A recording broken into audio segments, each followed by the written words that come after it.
గుర్తికి వెళ్ళాలి. నువ్వు వెళ్ళావు మేనేజ్మెంట్, నలుగురు వర్కర్స్ రారు, అప్పుడు నువ్వేం చేస్తావు?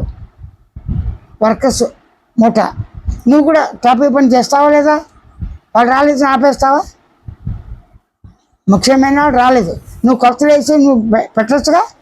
కాబట్టి యజమానే ఆ వృత్తి చేయాలి. ఈ లోపల వాడు లేట్గా వస్తాడు, చేయించచ్చుగా. ఆ విధంగా మనం ఏ పని చేసినప్పటికీ కూడా ఆధారం ఉండాలి. మనకి ఆధారం ఏంటి? అనుభవం. అనుభవంలో ఉన్న దాన్ని తెలుసుకోవటానికి జ్ఞానం ఉంది, గుర్తించడానికి జ్ఞానం ఉంది, గమనించడానికి జ్ఞానం ఉంది, అనుకోవటానికి జ్ఞానం ఉంది, భావించడానికి జ్ఞానం ఉంది. ఈ జ్ఞానంతో జ్ఞానాన్ని గమనించు అంటున్నాను. ఏం చెప్తున్నాను? ఎరుకతో ఎరుకని, జ్ఞానంతో జ్ఞానాన్ని తెలుసుకో. ఇందాకేమన్నాడు బాబు? జ్ఞానంతో నువ్వు తెలుసుకున్నదంతా కూడా బుద్ధి. నేను దేహాన్ని, నేను పురుషుని, నేను స్త్రీని, నా భార్య పిల్లలు ఉన్నారు అనేది జ్ఞానం. ఆ జ్ఞానం దేహబుద్ధి. అసలు దేహబుద్ధితో జ్ఞానం వచ్చింది. నీ భార్య, నువ్వు, నీ గురించి నేను బాగుంటే చాలు, పొడిగాడు బాగోలేదు, లేదు వాళ్ళు బాగుండాలి, నేను రకరకాల ప్రార్థన చేస్తారుగా. వీళ్ళని ఏం చేస్తాడు? ఊరంతా బాగా వర్షం రావాలి, బాగా తడిసిపోవాలి, ఎక్కువ రెట్టినాము ఇవాళ కొంబ వస్తూ గెలిపించే ఆ వర్షం ఇవన్నీ తడిసిపోవాలి అని ప్రార్థిస్తాడుగా. వీళ్ళు ఏం చేస్తుంది?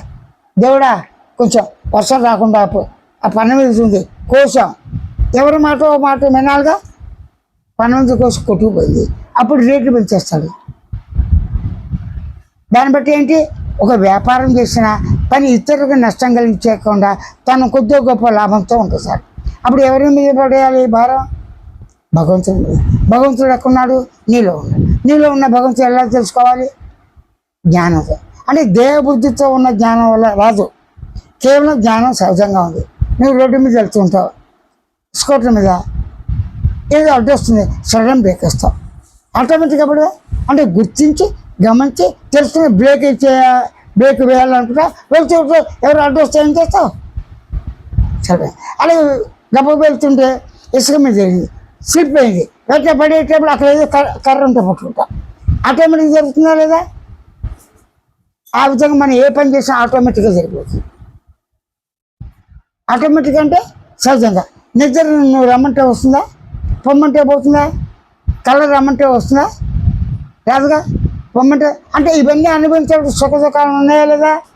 మంచి కళ్ళు ఉన్నప్పుడు ఆ కళ్ళు రోజు రావుంటావు, ఆ కళ్ళలో మంచి కళ్ళు వస్తే మధ్యలో ఆగిపోయినాయి.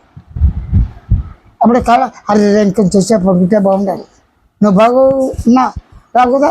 అంటే నువ్వు చెప్పిన ప్రకారంగా కళలు కానీ నిద్ర కానీ మెలకు కానీ రాదు. ఈ దేహం నీది.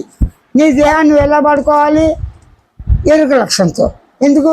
నేను దేహాన్ని అని అంటే ఎరుకుండాలి, నేను మనసు అంటే ఎరుకుండాలి, నేను బుద్ధిని అంటే ఎరుకుండాలి, నాకు జ్ఞానేంద్ర కర్మేంద్ర ప్రాణేంద్ర ఉన్నా అంటే ఎరుకాలి.